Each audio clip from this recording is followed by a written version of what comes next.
Antes que houvesse multidões sendo curadas, antes dos mortos voltarem à vida, antes que seu nome fosse conhecido ao redor do mundo como o apóstolo da fé, havia apenas um menino pobre em uma vila da Inglaterra.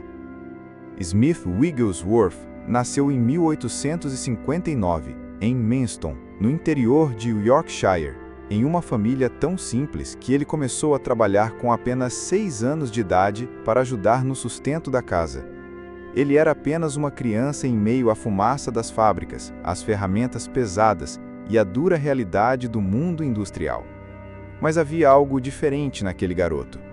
Ele não tinha estudo, não tinha acesso à cultura, não sabia ler nem escrever, mas o céu já havia marcado seu nome. Aos 8 anos, ele ouviu pela primeira vez em uma pequena igreja metodista a mensagem da cruz. O pregador dizia com simplicidade: Jesus morreu por você. Aquela frase, que para muitos era comum, atravessou o coração de Smith como uma espada de fogo. Naquela noite, ele entregou sua vida a Cristo. A fé que nascia ali era bruta, crua, mas totalmente sincera. Ele não compreendia tudo, mas acreditava em tudo que estava escrito na palavra. E o mais extraordinário é que, mesmo sem saber ler, ainda jovem, começou a orar por enfermos e ver pessoas sendo curadas. Smith cresceu em um tempo onde a religião era fria, o pecado era normalizado e a fé verdadeira parecia extinta. Mas ele não foi moldado pelo ambiente ao seu redor. Enquanto a maioria buscava conforto, ele buscava consagração. Enquanto outros buscavam explicações, ele buscava presença. Sua fé não era baseada em livros de teologia, mas em uma comunhão direta com um Deus vivo. Aos 20 anos ele se casaria com Polly, uma mulher cheia do Espírito que seria fundamental em sua formação. Foi ela quem o ensinou a ler, e o único livro que ele escolheu ler durante toda a sua vida foi a Bíblia. Nada mais. Nenhum jornal, nenhuma revista, nenhum outro livro. Apenas a palavra de Deus, e isso todos os dias, repetidamente, até que ela não apenas estivesse em sua mente, mas em seu sangue, em seus ossos, em cada fibra do seu ser. Smith Wigglesworth nunca foi conhecido por ser polido, eloquente ou intelectual, mas havia algo em sua vida que o tornava inconfundível. Ele carregava a presença de Deus. Depois de aprender a ler com sua esposa Polly, Smith tomou uma decisão que moldaria todo o seu ministério. Ele só leria a Bíblia. Nenhum jornal, nenhuma revista, nenhum outro livro. Ele dizia que o mundo já oferecia distração demais e que não valia a pena ocupar a mente com aquilo que não trazia vida. A Bíblia era sua fonte, seu alimento, sua arma e sua bússola. Ela a lia com temor, com fome, com fé. Sua casa era conhecida por um ambiente de reverência. Nenhuma conversa frívola, nenhuma piada carnal, nenhum comentário inútil era tolerado. Era como se sua casa fosse uma extensão do altar de Deus. Conta-se que um dia, um pastor chegou em sua porta com um jornal debaixo do braço, e Smith o recebeu dizendo: "Deixe essa coisa do diabo lá fora. Aqui só entra a verdade." Essa dedicação à palavra não era teórica, era viva. Ele cria que o que estava escrito deveria ser vivido. Jejuava constantemente. Orava em todo o tempo. Nunca passava mais de 30 minutos sem orar. E nunca orava mais de 30 minutos seguidos, porque vivia em oração contínua. Seu coração era completamente separado do mundo. Ele dizia: "Se você quer os mesmos resultados que eu, viva a mesma vida que eu vivo. Uma vida de morte para o eu e rendição total ao Espírito Santo." A santidade para ele não era uma doutrina, era um estilo de vida. Ele não aceitava convivência com o pecado, nem desculpas para a fraqueza espiritual. Era duro, direto, até ofensivo para alguns. Mas os céus reconheciam a sua voz. Quando ele orava, demônios saíam, doenças recuavam e o ambiente mudava. Era impossível estar perto de Wigglesworth e continuar vivendo de forma rasa. Havia algo em seus olhos, em seu tom de voz, em sua presença, algo que confrontava. Ele não era popular, mas era perigoso para o inferno. Essa era a base de tudo que ele viveu, uma vida de oração constante, jejum regular, comunhão com o Espírito Santo e obediência radical à palavra. Enquanto muitos buscavam poder para impressionar, Smith buscava pureza para agradar. E por isso, Deus confiou a ele um nível de autoridade espiritual que poucos experimentaram. Porque o poder de Deus não repousa nos talentos, mas na santidade. E Smith Wigglesworth entendeu isso desde o princípio. A fé de Smith Wigglesworth não era teórica, nem educada. Era viva, bruta, ousada e inegociável. Ele acreditava em cada palavra da Escritura como se tivesse sido escrita diretamente para ele. E se Deus disse, então estava feito. Ponto final. Ele não argumentava, não racionalizava, não aceitava desculpas. Ele cria. E essa fé simples, porém profunda, o tornava um gigante espiritual. Ele dizia: não sou movido por aquilo que vejo, sou movido por aquilo que creio. Era conhecido por expulsar a incredulidade do ambiente como uma praga. Se alguém dissesse, talvez Deus não queira curar, ele cortava na hora. Sua personalidade era direta, às vezes até rude. Ele não perdia tempo com conversas mornas ou religiosidade fingida. Quando entrava em um lugar, trazia o céu com ele, ou expunha o inferno que estava ali. Era amado por uns, criticado por muitos, temido por outros, mas era respeitado. Sua vida de oração não era de rituais, era respiração. Ele dizia: nunca passo mais de 30 minutos sem orar. E também dizia: nunca oro mais de 30 minutos. Não por limitação, mas porque sua vida era uma oração contínua. A qualquer momento, em qualquer lugar, ele estava em comunhão com Deus. Ele orava andando, orava sentado, orava pregando, orava em silêncio, orava com gemidos, orava em línguas, orava com lágrimas, orava com autoridade. Sua fé vinha do lugar secreto, mas se manifestava em público com poder. Era comum ele expulsar doenças com comandos secos e diretos. Em nome de Jesus, saia! E tumores desapareciam. Pessoas o viam colocar o punho no estômago de um doente e dizer: não estou batendo em você, estou batendo no diabo. A fé dele não pedia licença, ela tomava o que a cruz conquistou. Smith acreditava que o Espírito Santo não habitava em um coração dividido. Por isso ele purificava sua mente, seus lábios, suas atitudes e mantinha a consciência limpa diante de Deus. Seu altar era constante, seu coração era sensível e sua fé era inflamável. Ele sabia que Deus usava vasos quebrados, mas não vasos sujos. Por isso, vivia em autoavaliação, confissão e humilhação diante do Senhor. E quanto mais se esvaziava, mais Deus o enchia. A fé de Smith Wigglesworth não era natural, era sobrenatural. Não vinha do esforço humano, mas da intimidade com o Espírito Santo. Por isso, quando ele orava, o céu respondia, porque ele não falava de Deus, ele falava com Deus. E isso faz toda a diferença. Smith Wigglesworth não se via a enfermidade como algo natural. Para ele, a doença era uma afronta ao sacrifício de Cristo.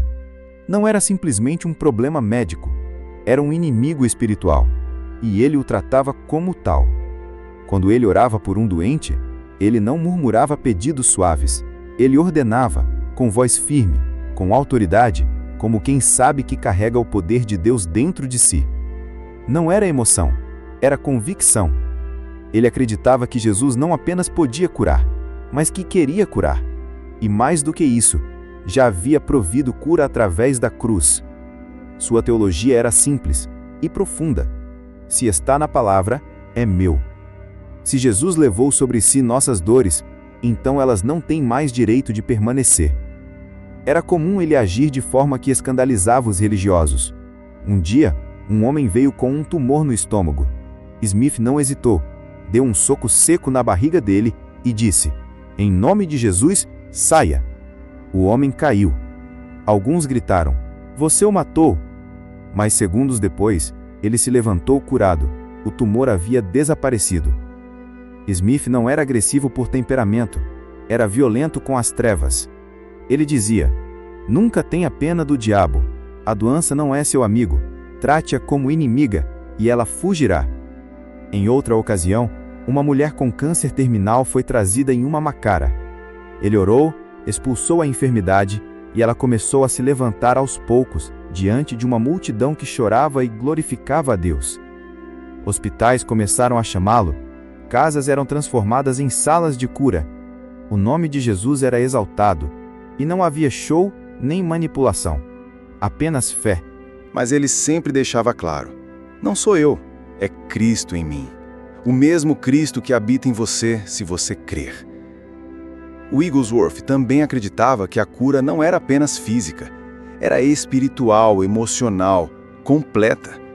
Por isso, muitas vezes orava pelas pessoas e, junto com a cura, elas eram libertas de opressões demoníacas, batizadas com o Espírito Santo e restauradas em sua fé. Não era um ministério de marketing, era um ministério de milagres, um ministério de confronto, porque cada enfermidade curada era uma proclamação viva. O reino de Deus chegou. E ele dizia: quando a fé se levanta, o diabo bate em retirada. Quando o nome de Jesus é exaltado, nenhuma enfermidade pode resistir. Wigglesworth não aceitava a glória para si. Sempre apontava para Jesus, porque sabia que o mesmo Espírito que operava por meio dele estava disponível a todo crente que se entregasse completamente. E esse era o seu maior desejo, que outros se levantassem com a mesma fé, a mesma santidade e a mesma ousadia para curar os enfermos em nome de Jesus. Smith Wigglesworth não apenas curava os enfermos, ele enfrentava a própria morte com a mesma autoridade. Para ele, ressuscitar os mortos não era algo extraordinário. Era apenas obedecer a palavra que diz: curai os enfermos, limpai os leprosos, ressuscitai os mortos. Ele cria nisso como quem crê que o sol vai nascer amanhã. E por isso, os mortos se levantavam. Os relatos são diversos, e alguns deles simplesmente inacreditáveis. Mas para quem crê no poder de Deus, nada é impossível. Conta-se que certa vez ele foi chamado para orar por um jovem que havia acabado de falecer. O corpo já estava frio. O quarto estava em silêncio, tomado por luto. Smith entrou, ordenou que todos saíssem e ficou sozinho com o corpo. Então, fez algo impensável. Ergueu o morto, encostou-o contra a parede e disse: em nome de Jesus, ande. O corpo caiu no chão, sem vida. Ele o ergueu de novo, com lágrimas nos olhos e fogo na voz. Em nome de Jesus, ande. Pela segunda vez, o corpo tombou. Mas Smith não parou. Pela terceira vez, levantou aquele cadáver e gritou com fé: eu disse, em nome de Jesus, anda. Naquele instante, o jovem abriu os olhos, respirou e começou a caminhar. O quarto de luto se tornou altar de glória. O choro da morte se transformou em clamor de avivamento. Relatos como esse se repetiram diversas vezes em seu ministério. Algumas fontes falam em 14, outras em 23 pessoas ressuscitadas ao longo de sua vida, e entre elas estava sua própria esposa, Polly. Quando Polly faleceu, Smith orou com tanta fé que ela voltou à vida e abriu os olhos. Eles conversaram brevemente, mas então ela disse: Smith, o Senhor está me chamando. Me deixe ir. Com dor, ele respondeu: se é o desejo dele, eu não posso reter você. E ela partiu. E ele cria que se Jesus venceu a morte, os filhos de Deus também devem andar sobre ela com autoridade. Ele dizia: a morte é uma mentira quando confrontada com a vida de Cristo. Porque para ele, a fé que cura é a mesma fé que ressuscita. Não há divisão. Só há um Deus poderoso e um nome acima de todo nome: Jesus. Smith Wigglesworth viveu como quem já havia morrido para o mundo e, por isso, não temia o fim. Ele cria que até o último suspiro, o crente tem autoridade para manifestar o reino. E se Deus quisesse, até os mortos se levantariam de novo, porque a fé que habita em um homem cheio do Espírito Santo não reconhece fronteiras, nem mesmo a do túmulo. Smith Wigglesworth era um homem de fé antes mesmo de conhecer o batismo com o Espírito Santo.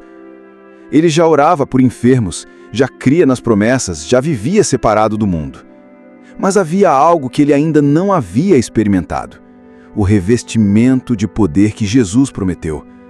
Foi só depois de muito tempo convertido, e já no ministério, que ele teve um encontro que mudaria tudo.